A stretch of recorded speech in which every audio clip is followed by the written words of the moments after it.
Put God first. Sometimes a big part of success is just not being fucking lazy and just doing it. Work your ass off.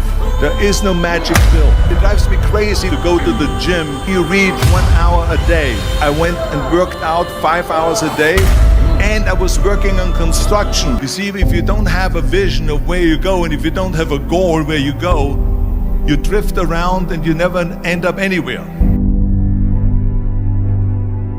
74% hate their job in America. The majority of people don't like what they're doing.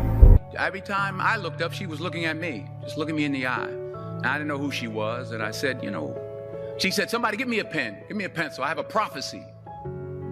March 27, 1975, she said, boy, you are gonna travel the world and speak to millions of people. Now mind you, I was flunked out of college. I'm thinking about joining the army. I didn't know what I was gonna do, and she's telling me I'm gonna travel the world and speak to millions of people. Well, I have traveled the world, and I have spoke to millions of people. So I worked in construction. I went to college. I worked out in the gym, and at night, from 8 o'clock at night to 12 midnight, I went to acting class 4 times a week. So I did all of that. There was not one single minute that I wasted. Do is get my kids involved in martial arts and give them the opportunity to pursue difficult things, and understanding that through pursuing these difficult things, like in accomplishing stuff, like you learn something about yourself. You learn that you have this ability inside of you to overcome. Get obsessed with life improvement. Find things that you enjoy doing that are difficult, do them and get better at them. It seems so simplistic. It seems like a ridiculous, idealistic point of view, but it's effective. You have to have a belief in yourself. For some people out there that aren't feeling good, man, if you just fucking struggled more, you get over that struggle, you feel better. It sounds so simplistic, but I swear by it. It's hard for people to break momentum too. Momentum that's good momentum, or momentum that's bad momentum.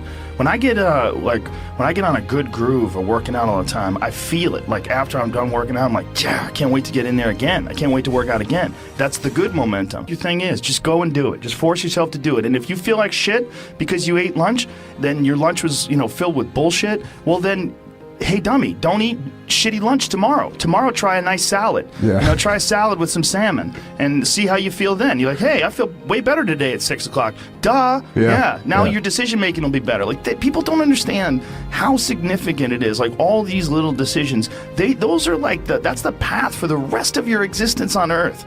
And if you decide to go to fucking Cheetos chocolate chip cookie route, you're just making a shit path. You're carving your fucking path through broken rocks and glass, and it's not the way to go. I didn't always stick with him, but he always stuck with me. So stick with him in everything you do. If you think you want to do what you think I've done, then do what I've done and stick with God. Number 2, fail big. That's right. Fail big. Today's the beginning of the rest of your life, and it can be very frightening. It's a new world out there. It's a mean world out there, and you only live once. So do what you feel passionate about. Take chances. But don't be afraid to go outside the box. Don't be afraid to think outside the box. Don't be afraid to fail big, to dream big. But remember, dreams without goals are just dreams, and they ultimately fuel disappointment. So have dreams, but have goals. I went to college. I went and worked out 5 hours a day, and I was working on construction. Because in those days in bodybuilding, there was no money. I didn't have the money for food supplements or anything. So I had to go to work. So I worked in construction. I went to college. I worked out in the gym, and at night, from 8 o'clock at night to 12 midnight, I went to acting class 4 times a week. So I did all of that. There was not one single minute that I wasted. And this is why I'm standing here today.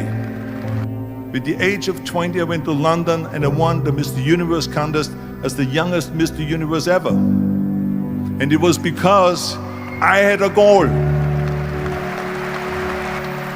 You see, if you don't have a vision of where you go, and if you don't have a goal where you go, you drift around and you never end up anywhere. 74% hate their job in America. The majority of people don't like what they're doing because they're really not doing it because they didn't have a goal and they followed this goal. They just aimlessly drift around and then all of a sudden they've... Working really hard is what successful people do. Remember that. Just because you're doing a lot more doesn't mean you're getting a lot more done. Don't confuse movement with progress. Everything that you think you see in me, everything that I've accomplished, everything that you think I have, and I have a few things, everything that I have is by the grace of God. Understand that. It's a gift. I was sitting in my mother's beauty parlor and I'm looking in the mirror and I see behind me this woman under the dryer. And every time she looked up, every time I looked up, she was looking at me, just looking me in the eye. And I didn't know who she was. And I said, she said, somebody give me a pen, give me a pencil. I have a prophecy. March 27, 1975. She said, boy, you are going to travel the world and speak to millions of people. And I have spoke to millions of people. But that's not the most important thing, the success that I had. The most important thing is that what she taught me and what she told me that day has stayed with me since. I've been protected. I've been directed. I've been corrected. I've kept God in my life and it's kept me humble. I didn't always stick with him, but he always stuck with me. So stick with him in everything you do. If you think you want to do what you think I've done, then do what I've done and stick with God. When you wake up in the morning, you have to get on your knees to reach them. And while you're down there, say thank you for grace. Thank you for mercy. Thank you for understanding. Thank you for wisdom. Thank you for parents. Thank you for love. Thank you for kindness. Thank you for humility. Thank you for peace. Thank you for prosperity. Say thank you in advance for what's already yours. It's how I live my life. That's why I am, one of the reasons why I am today. Say thank you in advance for what is already yours. True desire in the heart for anything good is God's proof to you sent beforehand to indicate that it's yours already. But above all, if you're aiming at anything above mediocrity, you need to have a mastermind alliance of one or more people beside yourself, who not only will cooperate with you, but who will go out of the way to help you and assist you, and who have the ability to do something that will be of benefit to you. And it's up to you to take the initiative to build those mastermind allies. You know, they don't just come along and join you because you're a good fellow. You have to lay out a plan, you have to have an objective, and you have to find the people suitable to make up your mastermind alliance. And then you have to give them an adequate motive for becoming a mastermind ally of yours. Now, incidentally, I happen to know that the vast majority of people do not have a mastermind alliance with other people. Major purpose. Find out just exactly how much self-reliance you have. But do you know how you can tell about how much self-reliance you have? Would you be interested in knowing how you can check that very accurately? Yeah. All right, go back up there to number 1 and carefully evaluate your definite major purpose and see just how big that is. Or if you have a definite major purpose, and if you don't have one, or if it's not outstanding and above anything that you've attained up to the present, then you don't have very much self-reliance, and you should grade very low on that. If you have the proper amount of self-reliance, you'll step your definite major purpose up way beyond anything you have ever achieved before, and you'll become determined to attain it. Discipline sufficient to ensure mastery of the head and the heart, and to sustain one's motives until they are realized. Where and when do you need self-discipline most, do you think? When you're on the way up and when everything's rosy and going well and you're succeeding? Is that when you need it? I thought you'd call me on that one. That's right. You need self-discipline when the going is hard, when the outlook is not favorable. What kind of self-discipline do you need at that point? Why, you need discipline over your mind to the extent that you know where you're going, you know that you have a right to go there, and you know that you're determined to go there regardless of how hard the going may be or how much opposition you may meet with. And you'll need at least enough self-discipline to sustain you through the period when the going is hard instead of quitting or complaining. And number 6, persistence based on the will to win. Do you know how many times the average person has to fail before he quits or decides he wants to do something else? Once. Don't you think you're generous? Once. Did you ever hear of the fellow who fails before he starts because he knows that there's no use in starting because he knows he can't do a thing? Did you ever hear of him? Well, that cuts it down below 1. You see? And would you be interested in knowing that the vast majority of people fail before they start? They actually never make a start. They think of things that they might do, but they never do anything about it. And did you know also that a vast majority of the people, even though they do start, at the first opposition they quit or allow themselves to be diverted over to something else? I wonder, it just occurs to me to ask a question. I wonder if you who have been here close to me and where we've taken our hair down and talking frankly, I wonder if you know what my outstanding asset it happens to be. Never give up. Will to win. Well, yeah, you're getting hot. I have persistence and the will to win, and also the self-discipline with which to stick to a thing all the harder when the going is the hardest. Now, that is my outstanding quality. It always has been, it always will be. And I want to tell you, without those traits, I never would have completed this philosophy. I never would have been able to have it introduced as widely as it has been, and I wouldn't be standing here talking to you tonight. And what about that trait? Is that something you're born with, or is it something that you can acquire? Well, if you couldn't acquire it, there'd be no use of talking about this lesson, would there? Certainly you can acquire it. And it's not very difficult at that. What is it that causes a person to be persistent, by the way? Yes, motive. Burning desire. Do you know what a burning desire is?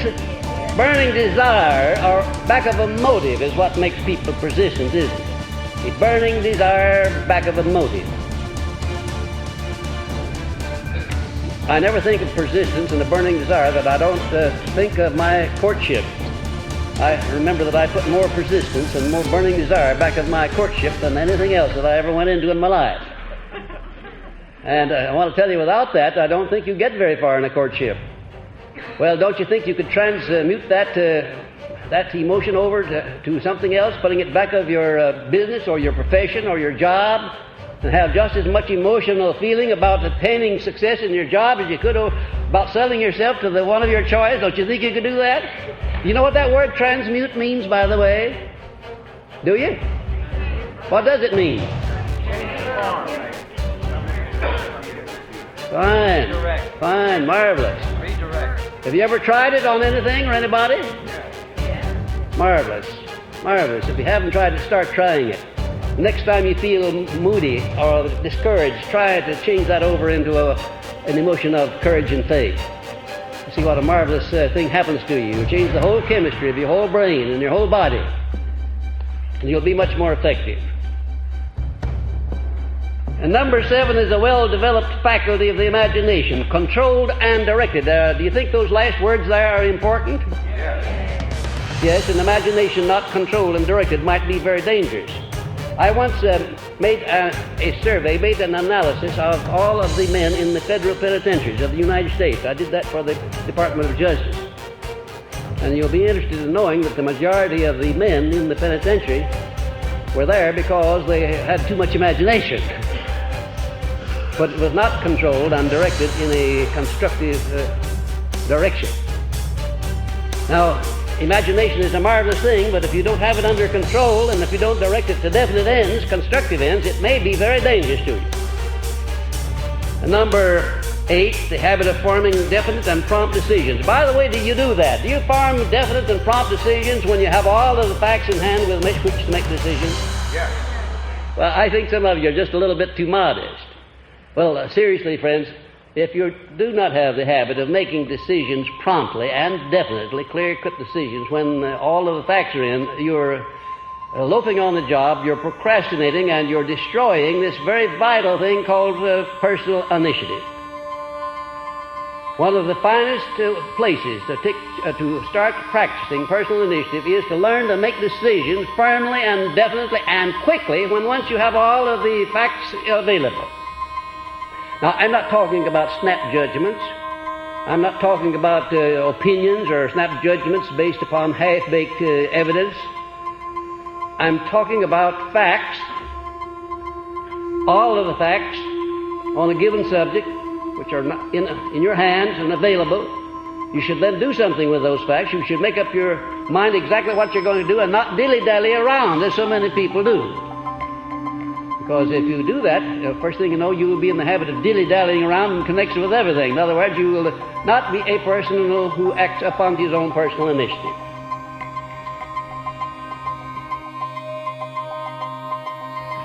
And number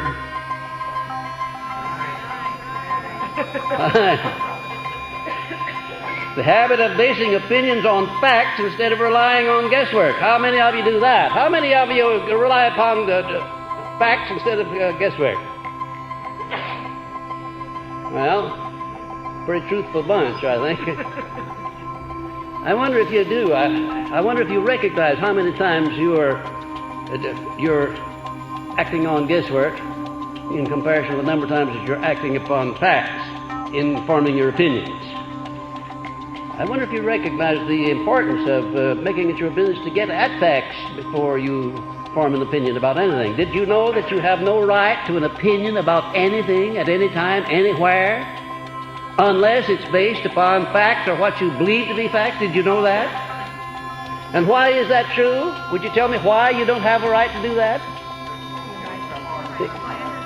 Because you don't want to get into trouble. You don't want to fail. That's why. Of course, you can go ahead and have opinions, and we all do, a flock of them. You can even give them to somebody else without them asking for them, and we do that right along. But before you really and truly can safely express an opinion or have one, you must do a certain amount of research and base your opinion upon facts or what you believe to be facts. Now we'll come down to this enthusiasm one, number 10. The capacity to generate enthusiasm at will and control. Do you know how to generate enthusiasm at will?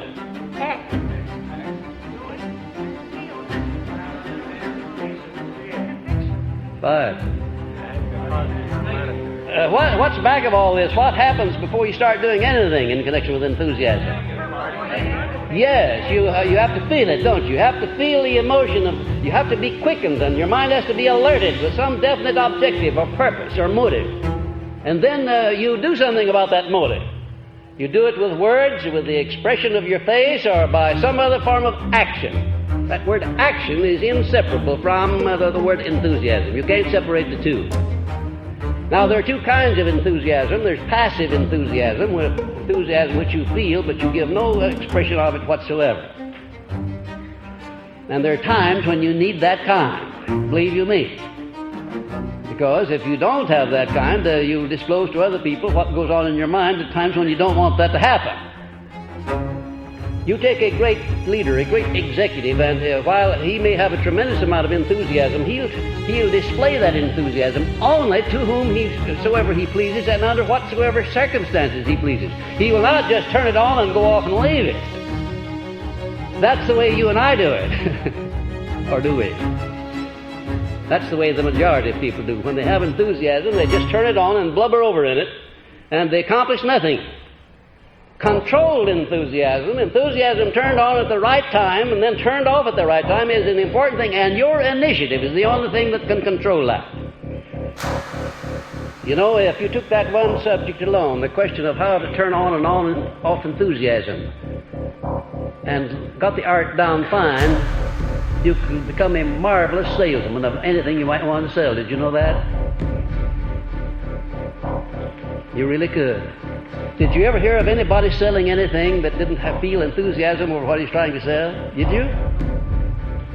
Did you ever sell anything that you didn't have that feeling of enthusiasm over what you were trying to do for the other fellow?